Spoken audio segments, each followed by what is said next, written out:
As part of 16 Days of Activism from November 25 to December 10, the local youth advisory group of the United Nations Population Fund brought together key stakeholders and allies for an intergenerational dialogue on ending tech-facilitated gender-based violence on Saturday.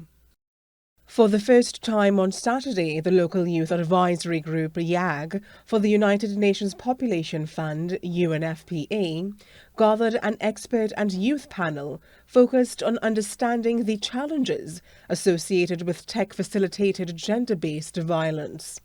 The event, hosted at the Embassy of Mexico, is part of 16 Days of Activism from November 25, the day for the elimination of violence against women and girls, to December 10, Human Rights Day.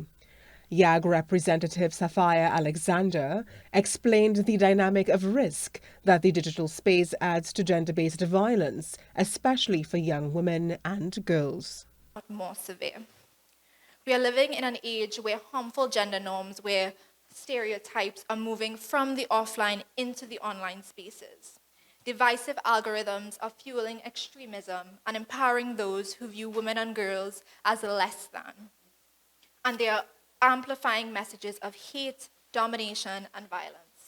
We're seeing the rise of folks like incels who weaponize tech platforms to attack marginalized communities, and the increase in use of methods like doxing, image-based abuse, deepfakes, and sextortion. With 1.8 billion women and girls living with no legal protections from digital violence, legal strategist and youth advocate Jemiah Prince envisions an evolving legislature. When we look at specific bills such as the Sexual Offences Act, recent amendments such as Section 30 speaks to harassment.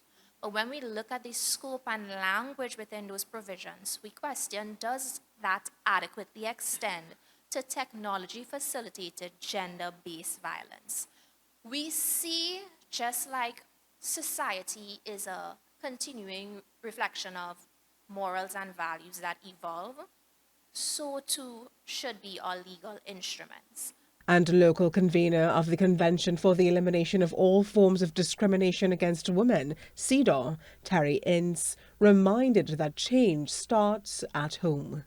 So let's talk to our young people, educate them so that they cannot be, one, perpetrators, and more importantly, they are not also, I hate to use the word victims, but victims, unknowingly. So I think if we all do that with one person, I think the word will get out.